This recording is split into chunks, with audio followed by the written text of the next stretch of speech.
اب اس میں رونے کی کیا بات ہے؟ اتنے کنارے سے لگ کر سونے کی کیا وجہ ہے؟ مجھ سے ڈر لگتا ہوگا۔ تیسرا فقرہ اسے تنزن کہا تھا۔ آپ اس طرح بات نہ کریں، وہ سوں سوں کرتی التجائی انداز میں بولی تھی۔ کیوں؟ مجھے ڈر لگتا ہے۔ اس نے بے مثال توجہ پیش کی تھی۔ نظر شام کے حلق سے ایک طویل سانس نکل گیا۔ اس نے اس کا ہاتھ پکڑا اور اسے اپنے سے 1 فٹ کے فاصلے پر لٹا دیا۔ اگر تم یہاں سے ہلی سرکی بھی نہ تو میں تمہیں بہت ماروں گا، سمجھی؟ اس نے سختی سے کہا اور خود بھی لیٹ گیا۔ اس کے بعد بھی اس کے رونے کا سلسلہ تو تھم گیا تھا، مگر اب اسے اکثر ڈراؤنے خواب آیا کرتے تھے۔ راتوں کو ڈر کر اٹھ جایا کرتی۔ اسے پورے اعتماد بنانے کے لیے اسے خود کو کتنا بدلا تھا۔ وہ کم گو تھا، مگر اسے بولنے پہ اکسانے کے لیے وہ کتنی کتنی دیر اس کے پاس بیٹھا باتیں کرتا رہتا۔ وہ اس کا خوف کم کرنا چاہتا تھا، وہ اسے نارمل زندگی کی طرف لانا چاہتا تھا۔ اس سلسلے میں وہ اس کے 2-3 سائیکیٹرسٹ سے بھی سیشن کرواتا رہا تھا۔ اس پہ 2 نفسیاتی طریقہ علاج استعمال کیے گئے تھے۔ نمبر 1 کاؤنسلنگ، نمبر 2 تحلیل نفسی۔ دونوں سے اسے کافی فرق پڑا تھا، مگر ان سائیکیٹرسٹ کا کہنا تھا کہ زیمل نفسیاتی طور پر بے حد کمزور تھی، جس کی وجہ سے اس میں منفی رجحانات و خیالات کو قابو کرنے کا سسٹم ود ڈرال ہو چکا تھا۔ یہ نفسیاتی اصطلاح میں انسان کی اس کیفیت کو کہتے ہیں جس میں وہ مدافعت کھو دیتا ہے اور پس قدمی اختیار کر لیتا ہے۔ اگرچہ وہ مکمل طور پر ٹھیک ہو گئی تھی، مگر اب بھی وہ وقتاً فوقتاً اسے لے کر جاتا رہتا تھا۔ میاں بیوی کا خوبصورت رشتہ ان کے لیے عجیب پیچیدگی سے بھرا بھید تھا۔ جبھی وہ اس کا دوست بن گیا کہ اس میں زیادہ آسانی تھی۔ اس نے لاہور کے سب سے بہترین ادارے میں اس کا ایڈمیشن کروایا تھا۔ اسے زمل کو ایسا بنانا تھا جس پہ ساری دنیا فخر کرے۔ وہ اسے خود پڑھاتا۔ یوں بھی اس کا ایم فل تو ہو چکا تھا۔ اس کے پاس 2-3 کالجز کی طرف سے بہت اچھے سیلری پیکج کے ساتھ جاب کے آفرز تھیں، مگر وہ مزید کسی بہتر کے لیے غور کر رہا تھا۔ جب ان آفرز پر سنجیدگی سے غور نہیں کر رہا تھا، زیمل کو اسے 8th اسٹینڈرڈ میں ایڈمٹ کروایا تھا۔ وہ اسے خود چھوڑ کے آتا اور خود لینے جاتا تھا۔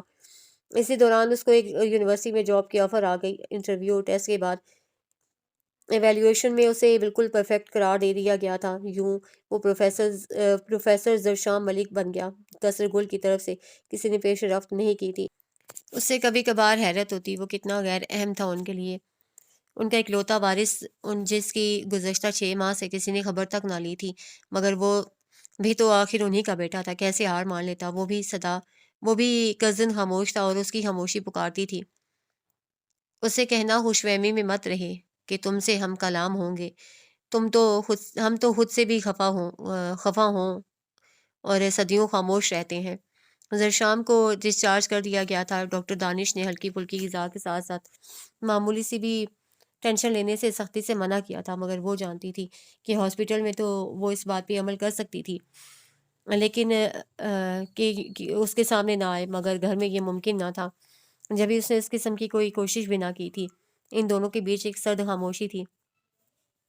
اس ساری صورتحال پہ زمل کا دل روتا تھا۔ وہ خاموشی سے اس کی تیمارداری کرتی رہتی، اس کے لیے کھانا بنا کے لاتی، اس کے کپڑے واش روم میں لٹکا دیتی۔ دوپہر میں اس کے سونے کے بعد وہ دیگر کام نمٹاتی رہتی، پھر شام کو اسے جوس یا فروٹ۔ اس کے بعد وہ لان میں ہلکی سی واک کرتا۔ وہ ڈنر کی تیاری کرتے ہوئے کچن سے اسے دیکھتی رہتی اور اسے خود سے نفرت ہوتی، خود سے گھن آتی۔ کیا تھی وہ؟ احسان فراموش، نمک حرام، یا پھر اس کی تھالی میں کھا کر اسی میں چھید کرنے والی گھٹیا اور غلیظ لڑکی؟ اسے خود کو یہ سب باور کرواتے ہوئے ذرا بھی ترس نہ آتا۔ وہ میڈیکل لیو پر یونیورسٹی کی طرف سے چھٹی پہ تھا، جبکہ زمل تو خود یوں بھی فری ہی تھی آج کل۔ محبت کہیں چلی گئی ہے، لگتا ہے میرے اندر ہی اندر کہیں دور چلی گئی ہے اور اپنے بہت سارے سائے پیچھے چھوڑ گئی ہے، میرے آس پاس اور ارد گرد۔ وہ کرب سے سوچتی رہتی۔ وہ تو اس سے نگاہیں بھی نہیں ملاتی تھی کہ خود کو اس قابل ہی نہ سمجھتی تھی۔ کیا تھا وہ شخص؟ ایک دیوتا۔ کیا نہیں کیا تھا اس نے زمل کے لیے؟ وہ تو اس کے احسانوں کے نیچے اس قدر دبی ہوئی تھی کہ سر اٹھانے کے بھی اہل نہ تھی، مگر اسے یہ سب کیا تھا۔ اسے دیوتا جیسے زرشام کو تراح سے زمین پہ گرا کے پاش کر دیا تھا۔ اسے رتبہ بدلنا چاہا تھا، اسے حیثیت بدلنی چاہی تھی۔ اسے ڈو مور کا مطالبہ کر کے اس شخص کے ساتھ کیا کیا تھا وہ جانتی تھی، اور اس آگہی کا کرب اس قدر بھاری تھا کہ اس کے کندھے ٹوٹنے لگے تھے۔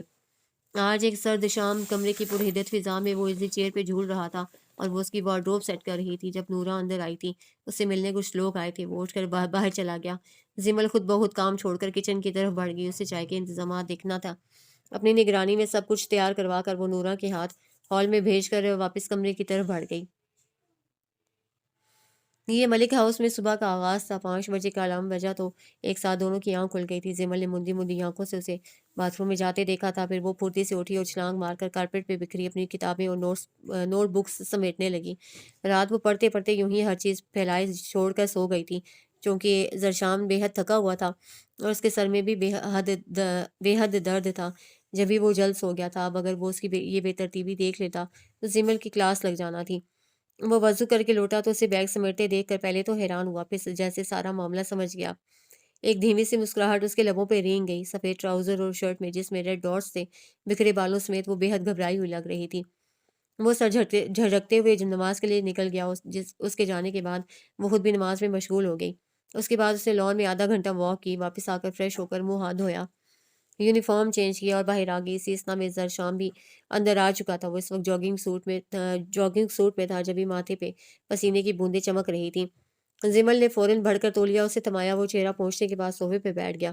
مارننگ، وہ ہلکا سا مسکرایا اور پھر خود بھی چینج کرنے کے لیے بڑھ گیا۔ جب وہ لوٹا تو زمل ڈریسنگ ٹیبل کے آگے کھڑی بالوں سے الجھ رہی تھی۔ وہ تیزی سے اس کی طرف لپکا۔ زمل، کیا کرتی ہو؟ میرا انتظار تو کر لیا کرو۔ اس نے زمل کے ہاتھ سے ہیئر برش لے لیا اور اسے اسٹول پہ بٹھا کر خود اس کے بال سلجھانے لگا۔ اس کے شانوں سے نیچے آتے سنہرے ریشم کے لچھے اس کے ہاتھوں میں سرک رہے تھے۔ وہ بڑی احتیاط اور توجہ سے بال سلجھانے کے بعد اب اونچی سی پونی ٹیل باندھ رہا تھا۔ یہ بھی زمل کا بڑا عجیب سا مسئلہ تھا۔ اس کے ساتھ تو مسائل کا انبار تھا۔ پہلی بار جب زرشام نے اسے یوں اپنے بال کھینچ کھینچ کر بناتے اور ساتھ ساتھ روتے دیکھا تو ہکا بکا سا رہ گیا۔ پوچھنے میں بتایا گیا کہ اسے خود سے بال سلجھانے نہیں آتے۔ لال حویلی میں ایک ملازمہ خصوصی وقف کی گئی تھی، صرف اس کے سنہرے گچھوں کو سمیٹنے کے لیے۔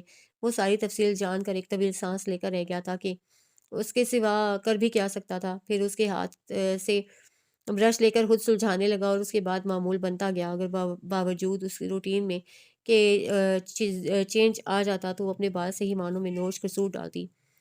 بال ٹھیک کروانے کے بعد سر پہ اسکارف لینے لگی، پھر بیگ کندھوں پہ ڈالا اور زرشام کے ساتھ نیچے آ گئی۔ ناشتے کی ٹیبل پہ وہ خود ناشتہ کرنے کے ساتھ ساتھ اسے بھی کرواتا رہا۔ پھر ان کے جانے کا وقت ہو گیا۔ زمل نے بیگ کو گاڑی کی پچھلی سیٹ پہ پھینکا اور خود اس کے برابر آن کے بیٹھ گئی۔ ٹیسٹ کی تیاری کیسی ہے؟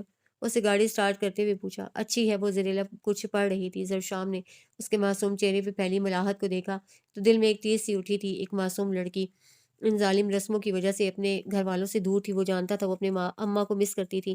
انہی سوچوں میں گم اس نے زمل کو اسکول کے گیٹ پہ اتارا تو وہ نیچے اترنے سے پہلے اس کی طرف مڑی تھی۔ آپ میرے لیے دعا کیجیے گا، سب ٹھیک ہو جائے گا، ڈونٹ وری، اس نے تسلی دی۔ وہ سر ہلاتے ہوئے سے خدا حافظ کہتے باہر نکل گئی۔ وہ یونیورسٹی کی طرف مڑ گیا۔ وہاں پے در پہ نکل آنے والی مصروفیات نے اسے پہلی بار الجھا دیا کہ اسے زمل کو اسکول سے پک کرنا تھا۔ اب اسے یاد آیا تو اس نے سر پیٹ لیا۔ وہ 1.5 گھنٹہ لیٹ تھا۔ انتہائی فاسٹ ڈرائیو کرتے ہوئے اس کے اسکول پہنچا تو اسے دھچکا لگا۔ پٹھان چوکیدار ادھر ادھر ٹہل رہا تھا اور اس کی کرسی پہ زمل بیٹھی تھی، بیگ گود میں رکھے۔ وہ دونوں ہاتھوں میں منہ چھپائے زور زور سے رو رہی تھی۔ تیزی سے دروازہ کھول کر باہر آ گیا۔ اسکول کا گارڈ بھی جا چکا تھا، ورنہ وہ ریکارڈ سے اس کے کا فون وغیرہ ڈھونڈ کر اسے گھر پہنچانے کا بندوبست ضرور کرتا۔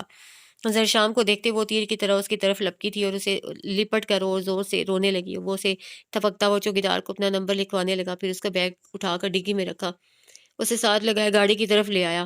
وہ سارا راستہ روتی آئی تھی۔ گھر آ کر اس نے کھانا بھی بمشکل 2 سے 3 لقمے لیے اور وہ شاید زرشام کے خوف سے پھر واپس کمرے میں آ کر لیٹ گئی۔ زرشام سے اس کے اسٹوڈنٹس ٹیوشن کے لیے آ گئے تو وہ ادھر مصروف ہو گیا، مگر اس کا سارا دھیان زمل کی طرف ہی اٹکا رہا۔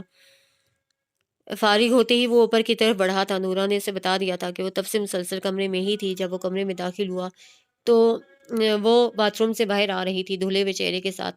اس کی محترم آنکھیں زرشام کو مضطرب کر گئیں۔ زمل، ادھر آؤ، وہ صوفہ پہ بیٹھ کے بولا۔ وہ خاموشی سے اس کے پاس آ گئی، اس نے ہاتھ پکڑ کر ساتھ بٹھا لیا۔ ناراض ہو؟ زرشام نے پوچھا۔ زمل کے لب کپ آئے مگر وہ نفی میں سر ہلا گئی۔ وہ رو کیوں رہی تھی؟ جواباً وہ خاموش رہی۔ میں کچھ پوچھ رہا ہوں۔ وہ چند لمحے اسی طرح بیٹھی رہی، پھر نظر اٹھا کر اسے دیکھا تھا، خوفزدہ نظریں۔ مجھے پتا ہے آپ مجھے ایک دن ایسے ہی بھول جائیں گے اور واپس نہیں لے کے آئیں گے۔ زمل کی کسی کو ضرورت نہیں ہے۔ زمل سب کے لیے بوجھ ہے، پہلے بابا اور لالا کے لیے تھی، انہوں نے پھینکا تو اب آپ کے لیے ہوں، اور آپ بھی مجھے یوں ہی کسی دن چھوڑ دیں گے۔ وہ ہچکیاں لے کر رو رہی تھی۔ زرشام گنگ سا رہ گیا تھا۔ اس کی معمولی سی غلطی نے سائیکیٹرسٹ کی ساری محنت پہ پانی پھیر کر اسے پھر سے اسی اسٹیٹ آف مائنڈ میں دھکیل دیا تھا۔ اسے خود پہ بے تحاشا غصہ آیا۔ اسے خود کو سنبھالا اور اس کے شانے پہ بازو پھیلا کر اسے ساتھ لگا لیا۔ ایسا کچھ نہیں ہے، انہوں نے تمہیں اس لیے انہوں نے تمہیں اس لیے نہیں چھوڑا، اور نہ میں ایسا کروں گا۔ فضول باتیں مت سوچا کرو۔ اسے زمل کی پیشانی پہ گرے سنہرے بال سمیٹے اور نرمی سے اس کی پیشانی کو چوما۔ اس کی سسکیاں رک گئیں۔ میں تمہیں کبھی نہیں چھوڑوں گا، اسے وعدہ کیا تھا، اور کبھی لیٹ بھی نہیں آئیں گے۔ اسے یقین دہانی چاہیے۔ ہاں، نہیں آؤں گا، اسے یقین دلایا۔ اور تم بھی مجھ سے ناراض ہو کر اگر روئی نا تو بہت ماروں گا، اسے دھمکایا۔ وہ مسکراتے ہوئے اس کے ساتھ لگی۔ چلو اٹھو، فورٹریس جوائے لینڈ میں انجوائے کرواتے ہیں تمہیں، اسے کہا تو وہ خوشی سے اچھل پڑی۔ ایسے ٹوٹا ہے تمناؤں کا پندار کے بس، دل نے جھیلے ہیں محبت میں وہ آزار کے بس، ایک جھونکے میں زمانے میرے ہاتھوں سے گئے، اس قدر تیز ہوئی وقت کی رفتار کی بس۔ رات تاریک اور سرد تھی۔ زمل بیڈ پہ لیٹی ہوئی تھی اور اسے 1 فٹ کے فاصلے پہ دوسرا ذی نفس وہ خود تھا۔ فاصلہ آج بھی قائم تھا، یہ کبھی ختم نہیں ہو سکا تھا، کیونکہ اسے ختم کرنے کی کوشش ہی نہ کی گئی تھی، جبکہ اس کا وجود ایک نوبالغ لڑکی سے ایک نوخیز دوشیزہ کے روپ میں ڈھل چکا تھا۔ وہ اس وقت رو رہی تھی، آنسو بے آواز اس کی سنہری آنکھوں سے گر رہے تھے، اور اسے 1 فٹ کی دوری پہ لیٹا وجود بے خبر تھا۔ کیا اس دکھ سے بڑا کوئی دکھ تھا؟ اس کا سینہ جل اٹھا، لیکن وہ خود ذمہ دار تھی سارے حالات کی۔ اسے اس ستارہ مہربان کو خود بدگمانی اور بے اعتمادی کی سیاہی میں ڈبو دیا تھا۔ کتنے دن گزر گئے تھے وہ اس سے بات نہیں کرتا تھا۔ اگر اس میں زرشام سے نظریں ملانے کی ہمت نہ تھی تو وہ بھی اس کے چہرے کو نہ دیکھتا تھا۔ جب بات برداشت سے باہر ہونے لگی تو وہ بیڈ سے نیچے اتر گئی۔ وہ نہیں چاہتی تھی کہ اس کے رونے کی آواز سنے۔ جب ہی تیزی سے کمرے سے نکل گئی، اسے لان میں ٹھنڈی اور نم گھاس گرتے ہوئے ان سارے لمحوں کو یاد کیا جو ان دونوں کے بیچ آئے تھے، محبت بھرا، مسکراتے اور دل میں خوشی بھر دینے والے۔ صرف چند لمحے تھے اس کے کاسائی دل میں۔ ہم چند جب وہ روتی ہوئی زمل کو ساتھ لگا کر ڈانٹتا اور آئندہ کبھی نہ رونے کا وعدہ لیتا جو کبھی وفا نہ کر سکی۔ جب عیدین پہ وہ نماز پڑھنے کے بعد لوٹتا تو پہلے سے لان میں اس کے انتظار میں ٹہل رہی ہوتی۔ زمل دوڑ کے اسے سینے سے لگ جاتی۔ وہ اسے نرمی آمیز محبت سے تھپکتا اور اس کی پیشانی چوما کرتا، اور یہ موقع سال میں بس 2 ہی بار آتا۔ تیسرا جب اس نے کوئی پوزیشن لی ہوتی، کوئی کمپٹیشن جیتا، تب جب وہ اس کی طرف وکٹری کا نشان بناتا، اس کا دل خوشی کے انداز سے منور ہو جاتا۔ آج اس کی زندگی جیسے انہیں کو یاد کر کے رہ سی گئی تھی۔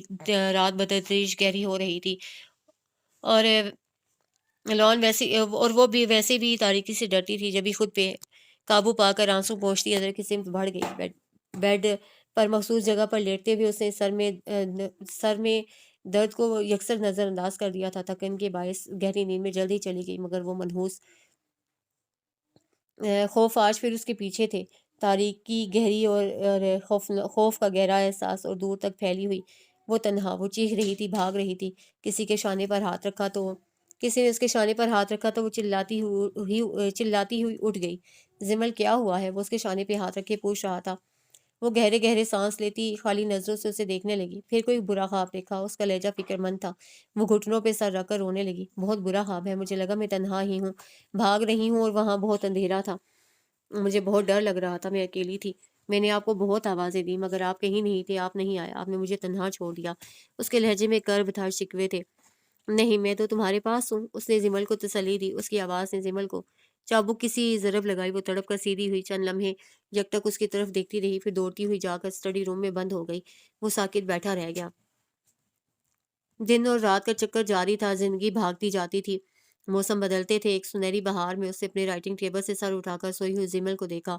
اب وہ بڑی ہو گئی تھی، ایک ٹین ایجر بلکہ سویٹ سیکشن کی لڑکی، میٹرک اسٹوڈنٹ۔ وہ بہت بدل گئی تھی، ہر وقت ہنستی کھلکھلاتی، اس پہ دھونس جماتی پورے اعتماد سے زمل جس نے گھر کے کونے کونے کو اپنے ہاتھوں سے سجایا تھا۔ کبھی کبھی وہ بڑی مدبر بن کے اسے مشورے دیتی تو وہ ہنس دیتا۔ ذہین تو وہ تھی ہی، مگر زرشام نے اس کی صلاحیتوں کو پالش کر دیا تھا۔ وہ اس سے بے حد اٹیچ تھی، وہ اس کا سب کچھ تھا، بلکہ شاید زمل کے سارے رشتے اسی کی ذات میں یکجا ہو گئے تھے۔ ایک باپ کی طرف پرشفیق، ماں کی طرح فکر مند، بہن کی طرح اسے ڈھیروں باتیں کرنے والا، اور ایک بھائی کی طرح اس کی حفاظت کرنے والا، اور سب سے بڑھ کر اس کا پیارا دوست، مگر صرف وہ اس کا شوہر نہیں تھا، وہ صبح کے لیے لیکچر تیار کرنے کے بعد بستر پہ آ گیا۔ وہ بے خبر سوئی تھی، ایک ہاتھ گال کے نیچے دھرے، دوسرا تکیے پہ رکھے۔ اسے لحاف اس پہ درست کر دیا اور خود بھی لیٹ کر آنکھیں بند کر لیں۔ اس کی آنکھوں میں ہلکی ہلکی نمی تھی۔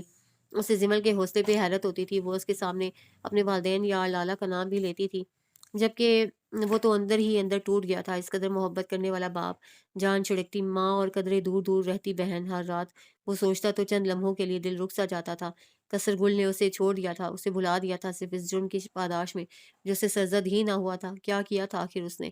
صرف ایک بے گناہ مظلوم اور معصوم و بے گناہ لڑکی کو سہارا دیا تھا، اور کیا کیا تھا؟ بلکہ سہارا بھی اس لیے دیا تھا کہ وہ اس کے ساتھ ایک مقدس رشتے میں بندھ گئی تھی، خواہ کم عمر ہی سے ہی، مگر بہرحال وہ شرعی لحاظ سے میاں بیوی تو تھے۔ ایسی باتوں کو سوچتے ہوئے وہ سو گیا، مگر اس کی نیند بڑی بے چین سی تھی۔ صبح وہ اٹھا تو سر بوجھل سا تھا، اس کا دل سخت گھبرا رہا تھا۔ یونیورسٹی میں اس نے 2 کلاسیں لی اور اپنے آفس میں آ گیا۔ ایک گلاس گلوکوز پی کے بھی اس کا دل معمول پہ نہ آ سکا تھا۔ اسی دوران اس کا سیل بج اٹھا، بابا کی کال۔ وہ اچھل پڑا، فوراً کال پک کی، مگر چھوٹتے ہی جو خبر انہوں نے سنائی حیران کن اور دردناک ہونے کے ساتھ ساتھ جان نکالنے والی بھی تھی۔ گل افشاں ملک کی ڈیتھ ہو گئی تھی۔ اسے چکراتے سر کے ساتھ سر کرسی کی بیگ سے ٹکا دیا۔ کچھ دیر بعد جب اس کی طبیعت نارمل ہوئی اور حواس قابو میں آئے تو اسے احساس ہوا وہ رو رہا تھا۔ اسے گھر فون کر کے زیمل کو بتایا، وہ رات تک لوٹ آئے گا، ضروری کام ہے۔ وہ تفصیل پوچھتی رہ گئی، مگر اسے فون بند کر دیا۔ کچھ دیر بعد اس کی گاڑی گاؤں کی طرف بڑھ رہی تھی۔ قریباً 2.5 سال بعد وہ گاؤں آیا تھا۔ ایک ہجوم میں بے گراں تھا اسے پرسا دینے والوں کا۔ لوگوں کا خیال تھا کہ وہ اپنی بیوی کو بھی ساتھ لائے گا، مگر انہیں مایوسی ہوئی کیونکہ وہ اکیلا تھا۔ دوسری طرف طائب چودھری اور گلے رانا بھی آئے تھے، مگر انہیں قصر گل کی دہلیز پار کرنے کی اجازت نہ دی گئی تھی۔ روتی مچلتی گلے رانا کو بڑی مشکل سے طائب نے سنبھالا اور واپس جیپ پہ بٹھا دیا تھا، اور وہ لوٹ گئے۔ زرشام ماں کی میت کو کندھا دینے آیا تھا، اور اس فریضے سے فارغ ہو کر وہ سب واپس آئے تو وہ باپ کے سامنے آ کھڑا ہوا۔ چلتا ہوں بابا سائیں، تمہاری ماں کی خواہش تھی کہ تمہیں یہاں آنے کی اجازت دے دوں، مگر یاد رکھنا اس میں وہ لڑکی شامل نہیں ہے۔ تم آ سکتے ہو مگر اس کے بغیر۔ ان کے لہجے کی رونت اب بھی قائم تھی۔ بے فکر رہیے، میں بھی نہیں آؤں گا۔ اس مہربانی اور عنایت کا شکریہ، اس نے زخمی لہجے میں کہا۔ مرضی ہے تمہاری، وہ پھنکار اٹھے۔ زرشام کی آنکھیں جل اٹھیں۔ اپنے اتنے پیارے سے باپ کا یہ روپ و الفاظ برداشت کرنا بہت مشکل تھا، اسے بے حد تکلیف ہوئی تھی۔ آپ کو ایک بات بتاؤں، مجھے سمجھ نہیں آتی تھی کہ مجھے یہاں آ کر گھٹن کیوں ہوتی ہے، مگر آج مجھے اس کا سبب سمجھ میں آ گیا ہے۔ یہاں آپ جیسے لوگ ہیں جو دوسروں کو حقیر کیڑوں سے بھی کمتر سمجھتے ہیں، جو خدائی لہجے میں بات کرتے ہیں۔ آپ میں اور سلطان چودھری میں کوئی فرق نہیں ہے، وہ سب کھلم کھلا کرتا ہے، اور آپ نے اپنے اوپر اچھائی کا لبادہ چڑھا لیا۔ سچ کہتے ہیں، affection shows human mentality but situation shows human reality. اور آپ کو پتا ہے، you are nothing just fake. وہ نفرت سے کہتا واپس مڑ گیا۔ سارا رستہ وہ روتا ہوا آیا تھا۔ اس کا قصور صرف یہ تھا کہ وہ ایک انسان تھا اور اس نے انسانیت کو اہمیت دی تھی۔ رات 10 بجے کے قریب وہ گھر پہنچا تو تیز بخار میں پھنک رہا تھا۔ زمل اسے دیکھتے ہی چونک گئی۔ وہ سیدھا بیڈ روم کی طرف بڑھا تھا۔ وہ اس کے لیے چائے لے کر اندر آئی تو اسے بیڈ پہ بے سود پڑے دیکھ کر گھبرا سی گئی۔ آگے بڑھ کر اس کا ماتھا چھوا تو جھٹکا لگا، اسے تیز بخار تھا۔ اس نے زبردستی اسے چائے کے ساتھ بسکٹ کھلایا اور ساتھ میں میڈیسن دی، مگر وہ پھر بھی بے چینی سے سر پٹک رہا تھا۔ سر درد کی پرابلم اسے اکثر ہوتی تھی۔ زمل اسے کتنی بار کہہ چکی تھی کہ وہ اپنی آئی سائٹ چیک کروائے، مگر وہ مانتا ہی نہ تھا۔ وہ دیر تک بیٹھ کر اس کا سر دباتی رہی۔ اگلے 2 دن اس کی حالت یہی رہی، مگر اس نے زمل کو اصل حقیقت نہیں بتائی تھی۔ پھر بدتدریج وہ سنبھل گیا، مگر ماں کو کھونے کے بعد اس کے دل کا ایک گوشہ ہمیشہ کے لیے ویران ہو گیا۔ اس کے ذہن سے اپنے گھر کا خاکہ مٹنے لگا۔ وہ اندر سے کچھ اور ریزہ ریزہ ہوتا رہا، اور وقت بھی بیتتا رہا۔ زندگی چلتی رہی، اس کا تو کام ہی چلنا ہے۔ یہ ملک ہاؤس کی خوبصورتی سے سجے ہوئے سٹنگ روم کم لاؤنج کا منظر تھا۔ ایک ترتیب سے لگی خوبصورت تصاویر کیا تھیں، ایک کرونولوجی تھی زیمل اور زرشام کی، 14 سال کی زیمل سے لے کر 20 سال کی زیمل کی، اور زرشام کی ایم فل سے پی ایچ ڈی تک کا سفر ان تصاویر میں یکجا تھا۔ ساتھ ساتھ مختلف ڈیٹس اور ایونٹس کی تفصیل بھی رقم تھی۔ زیمل کی شیلڈز اور میڈلز لیتے ہوئے کم و بیش 12-13 تصاویر تھیں، درشام کے ساتھ مسکراتے ہوئے مختلف مقامات پر، کبھی فورٹریس پر، کبھی زو تو کبھی کسی ریسٹورنٹ میں ڈنر ٹیبل پر، کسی ڈیبیٹ کمپٹیشن کی تو کبھی کسی فنکشن کی کمپیئرنگ کی وہ چھائی ہوئی تھی۔ زرشام کے ساتھ مختلف مواقع کی تصاویر، عیدین کی، سالگرہ کی اور دیگر، ہر تصویر پہلے سے بڑھ کر تھی۔ سب سے بڑھ کر وہ آخری انلارج تصویر تھی جس میں زیمل اور زرشام ساتھ ساتھ تھے۔ زیمل ایک خوبصورت سفید لباس میں ملبوس تھی اور اس کے ساتھ کھڑا زرشام بلیک ڈنر سوٹ میں تھا۔ تصویر کی سب سے نمایاں چیز زیمل کے دائیں کندھے پہ گرے بال تھے جو ایک طرف کو سمیٹ کر نیچے لائے گئے تھے، بال کیا تھے، سونے میں ڈھلا سنہرا آبشار تھا جو کندھے سے بہتا نیچے تک آ رہا تھا۔ وہ ایک پرفیکٹ تصویر تھی اور وہ دونوں بھی لاؤنج میں کھڑا زینب جب اس کی آخری تصویر کو بھی دیکھ چکا تو اسے اپنے پیچھے آواز سنائی دی۔ جی کس سے ملنا ہے؟ زمل نے پوچھا۔ وہ مڑا تھا اور اسے دیکھ کر جیسے زمل کا سانس سینے میں ہی اٹک گیا۔ وہ اس ہستی کو کیسے بھول سکتی تھی؟ اس کے لاشعور میں آج بھی وہ خوف موجود تھا اور کتنی مشکلوں سے وہ اس خوف پہ قابو پا سکی تھی، اور وہ خوف آج مجسم صورت اس کے سامنے کھڑا تھا۔ وہ بے ساختہ ایک قدم پیچھے ہٹی۔ اس کے سامنے زوریز ملک کھڑے تھے۔ وقت کچھ اور آگے سرکا تھا۔ اب زمل کالج گرل تھی، تیکھی، چلبلی اور نٹ کھٹ، نت نئے تجربے کرنے کی شوقین، چاندنی راتوں کی دیوانی، بارش کے لیے پاگل اور سرد موسم کی دعائیں مانگتی، جس کی کھنکتی ہنسی رائٹنگ ٹیبل پہ جھکے ہوئے زرشام کو بہت چونکا دیتی تھی۔ اسی سال اس نے پی ایچ ڈی کی تھی ڈرامہ میں۔ وہ اب وہ اسے ضدیں کرتی تھی اور اکثر ہی اپنی بات منوانے میں کامیاب ہو جاتی تھی۔ گریجویشن میں آ کر تو اس کے پرپوزے زیادہ ہی نکل آئے تھے، ورنہ وہ بنیادی طور پر بڑی سادہ و معصوم سی تھی، اور یہ بلا شبہ کالج کے آزاد ماحول کا ہی اثر تھا۔ آج کل تو اسے زرشام سے ایک عجیب سی ضد لگائی ہوئی تھی۔ وہ اپنے بال کٹوانا چاہتی تھی، جس کے لیے وہ قطعاً رضامند نہ تھا۔ وہ تو اس کے بالوں کا دیوانہ تھا، مگر کالج میں سب لڑکیوں نے کٹنگ کروائی ہوئی ہے۔ وہ جھلا کر کہتی، مگر تم سب لڑکیوں جیسی نہیں ہو۔ اس نے گویا بات ہی ختم کر دی۔ مجھے پتا ہے۔ وہ سخت آف موڈ کے ساتھ اٹھنے لگی۔ بال کٹوانے سے کیا ہوگا؟ وہ بھی جھلا کے بولا۔ میرا دل چاہتا ہے میں بھی سیلون جاؤں، وہ سب کروں جو ساری لڑکیاں کرتی ہیں، مگر نہیں، مجھے اس کا حق نہیں۔ آپ تو چاہتے ہیں میں سانس بھی آپ کی مرضی سے لوں۔ وہ تلخی سے بولتی باہر نکل گئی۔ وہ حیرت زدہ سا بیٹھا رہ گیا۔ یہ زمل تھی؟ ناقابل یقین سا لگتا تھا۔ یہ کیا ہو گیا تھا اسے؟ یہ کس طرح کی مسافر بننا چاہتی تھی وہ؟ چند دن ہی گزرے تھے جب اس نے ایک اور ایشو اٹھا لیا۔ مجھے ڈرائیونگ سیکھنی ہے۔ وہ اس کے عجیب و غریب مطالبے پہ حیران رہ گیا، مگر جب بولا تو لہجے میں شدید غصہ اور تحکم تھا۔ یہ تم مجھ سے کس قسم کی فرمائشیں کرنے لگ گئی ہو آج کل؟ دماغ درست ہے نا تمہارا؟ اگر تم یہ چاہتی ہو کہ میں تمہیں اجازت دے دوں اور تم جینس پہن کر بال کھول کر ڈرائیو کرو تو یہ ناممکن ہے۔ اینڈ لسن زیمل، مجھے آج کے بعد یہ بتانے کی کوشش مت کرنا کہ تم کیا چاہتی ہو۔ تم صرف وہی کرو گی جو میں چاہوں گا۔ Is it clear? وہ کہہ کر باہر نکل گیا۔ وہ سن سی بیٹھی رہ گئی۔ یہ کس لہجے میں بات کر کے گیا تھا وہ؟ اسی رات جب وہ بیڈ پہ نیم دراز کوئی کتاب پکڑے مصروف تھا، زمل کے بگڑے زاویے دیکھ کر اسے آواز دے ڈالی، زمل یہاں آؤ۔ وہ خاموشی سے اٹھ کر چلی آئی۔ ناراض ہو؟ اس نے نرمی سے اس کے شانے پہ میں ہاتھ رکھ کر پوچھا۔ نہیں، وہ سرد موری سے بولی۔ مگر مجھے تو لگ رہی ہو۔ اسے زمل کا چہرہ اوپر کرنا چاہا، جسے اس نے سختی سے جھٹک دیا۔ رہنے دیجیے یہ دکھاوے کی فکر۔ وہ چبا چبا کے کہتی باہر نکل گئی۔ اب کی بات سن ہونے کی باری زرشام کی تھی۔ وہ بے حد حساس تھی اور اس کی یہ اوور سینسٹیوٹی ہمیشہ ہی اس کے لیے مسئلہ بنی تھی۔ اگلے دن بھی اس نے زمل کی اتنی ٹینشن لی کہ اس کا بی پی شوٹ کر گیا۔ 1 گھنٹہ ڈاکٹر دانش کے ہاسپٹل میں گزار کر آیا تو بے حد تھکا اور نڈھال تھا، مگر ابھی ایک اور قیامت اس کی منتظر تھی۔ گاڑی اندر لے جاتے ہوئے چوکیدار نے اسے بتایا کہ ابھی ابھی اسے ملنے کے لیے کوئی آیا ہے، اور وہ اندر کی طرف بڑھا تو لاؤنج میں کھڑا مہمان اور سیڑھیاں اترتی زمل ایک ساتھ اس کی نظر میں آئی تھی۔ دونوں کی نظر ایک ساتھ ہی آنے والے پہ پڑی اور دونوں ہی ٹھٹک گئے۔ آنے والا طائب چودھری تھا۔ زرشام اس کے سامنے آ کر کھڑا ہو گیا۔ زمل اوپر جاؤ واپس، اسے سختی سے کہا۔ وہ اس کے بازو پہ ہاتھ ٹکا کر دھیمی سی آواز میں کرلائی تھی، زرشام میرے لالا لالا۔ اس سے پہلے کہ طائب کچھ بولتا زرشام گھررا ہی تو اٹھا تھا۔ زمل، میں نے کہا جاؤ، سنا نہیں تم نے؟ اس کی سرخ آنکھیں اور اجنبی لہجہ۔ زمل نے ہراساں نگاہوں سے اسے دیکھا اور تیزی سے واپس سیڑھیاں چڑھ گئی۔ طائب جو اب تک خاموش تھا پہلی بار بولا تھا، تم نے تو کمال کر دیا زرشام۔ وہ توصیفی انداز میں بولا، اشارہ ان تصاویر اور ان سے متعلق کارناموں سے تھا۔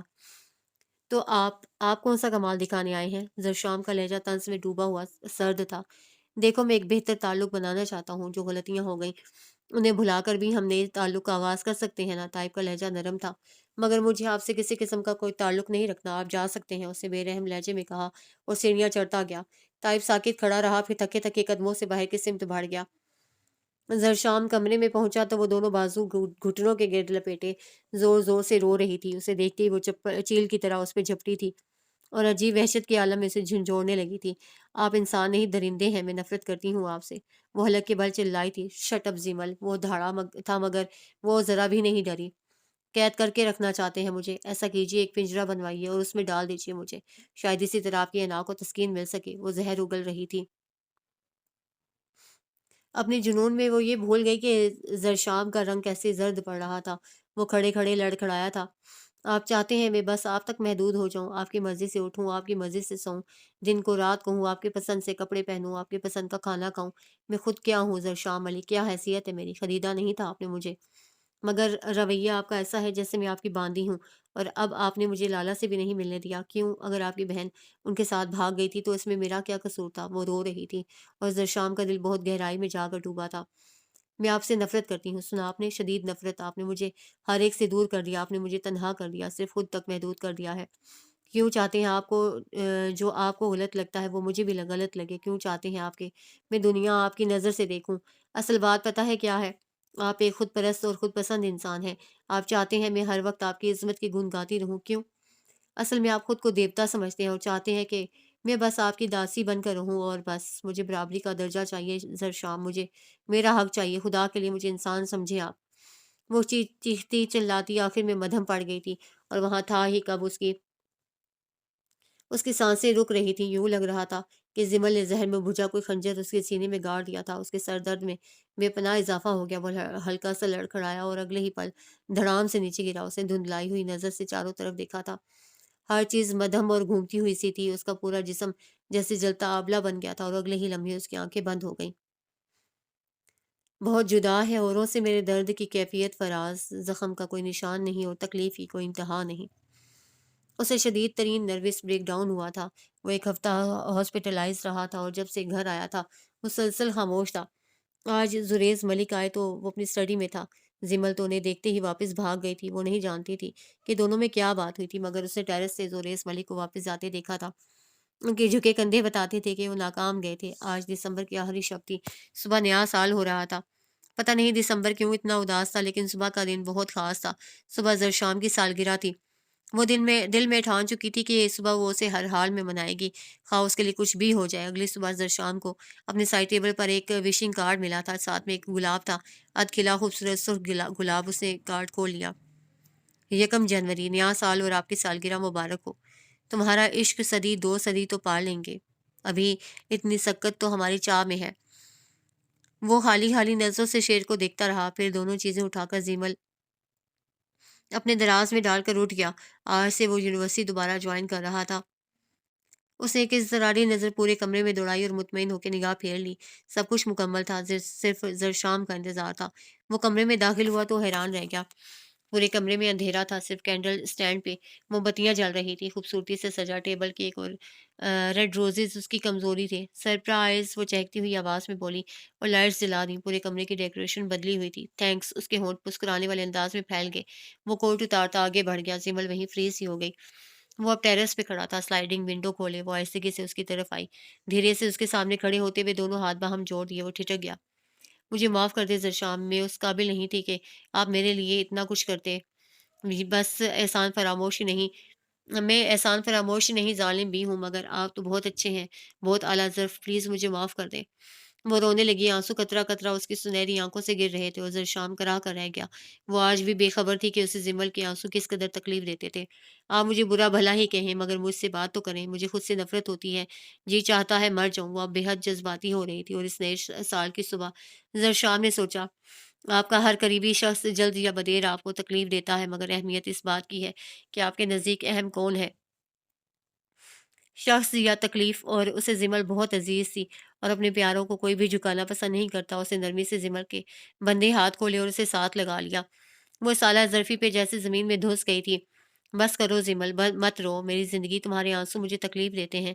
اسے نرمی سے کہتے ہوئے اس کے آنسو صاف کیے اور اس کی پیشانی پہ گرے بال سمیٹ کر اسے چوما۔ زمل کے اندر تک ٹھنڈک اتر گئی۔ تم ٹھیک کہتی ہو زمل، تعلق برابری کی سطح پہ ہونا چاہیے۔ میں دیوتا نہیں ہوں اور نہ تم داسی، اس لیے آؤ ان جھوٹی رسموں کو توڑ دیں۔ میں صرف تمہارا شوہر ہوں اور تم میری بیوی۔ آج کے بعد صرف یہی تعلق ہماری پہچان ہوگا۔ نئے سال کے دن پرانی باتیں بھول جاؤ زمل، آؤ ایک نئی زندگی کا آغاز کریں۔ وہ سلیے اندر کی سمت بڑھ آیا۔ ماحول میں ایک لطیف ٹھنڈک تھی، موسری اور پام کے درختوں کی مہک فضا میں چکرا رہی تھی، اور ہوا چاند کے ساتھ مل کر عجیب سرگوشیاں کر رہی تھی، جنہیں سن کر شاخیں جھوم رہی تھیں۔ تجھے محتاط کرتا ہوں، تیری میں جان لے لوں گا، اپنی ان جھیل آنکھوں کو کبھی پورنم کیا تو نے؟ وہ آہستگی سے بولتے ہوئے اس کی بھیگی متورم آنکھوں پر جھک گیا تھا۔ گاڑی بڑی روانی سے سڑک پہ پھسل رہی تھی۔ زمل نے ڈرائیو کرتے زرشام کو دیکھا اور بڑی قربان ہو جانے والی نگاہ سے دیکھا تھا۔ پھر اس کے لبوں پہ ایک مسکراہٹ رینگ گئی، وہ جتنا باہر سے خوبصورت تھا اتنا ہی اندر سے بھی تھا۔ زمل کے دل میں جیسے روشنیاں سی اتر آئی تھیں۔ آج صبح ہی تو وہ اسے کہہ رہا تھا، زمل میں نے طائب کو بھی مایوس لوٹا دیا اور بابا کو بھی، مجھے ڈر لگتا ہے پتہ نہیں زندگی کتنی مختصر ہے اور ہم اسے نفرتوں اور جھگڑوں میں ہی گزار دیتے ہیں۔ کہتے ہیں نفرت کو ہزار مواقع دو کہ وہ محبت بن جائے، مگر محبت کو ایک بھی موقع نہ دو کہ وہ نفرت بن جائے۔ آؤ زمل گاؤں چلیں، سب سے ملے آؤ، ہم نفرت کو محبت بننے کا موقع دیں۔ اور اب وہ گاؤں جا رہے تھے جہاں زوریز ملک تھے جو اب صحیح معنوں میں بوڑھے ہو گئے تھے۔ تنہائی انہیں گھن کی طرح چاٹ رہی تھی۔ دوسری طرف سلطان چودھری تھے جو ہارٹ پیشنٹ تھے اور اوپن ہارٹ سرجری کروا چکے تھے، جس کے ساتھ ہی ان کی ساری دشمنیاں اور نفرتیں بھی بہہ گئی تھیں۔ طائب اور گلے رانا تھے جو اپنی زندگی میں بہت خوش تھے، سوائے بچھڑ جانے والوں کے دکھ سوا اور کوئی غم نہ تھا انہیں۔ زمل کو یقین تھا وہ کامیاب لوٹیں گے، بلکہ اسے شام پہ کامل اعتماد تھا۔ وہ ستارہ مہربان جس نے زمل کی زندگی کندن بنا دی تھی، اس کے پاس ایک گر تھا، اس کے پاس محبت تھی، وہ محبت جس کے بارے میں کہا جاتا ہے محبت تو بادشاہ ہوتی ہے جو کسی کو رعایا نہیں رکھتی لیکن غلام ضرور بنا لیتی ہے۔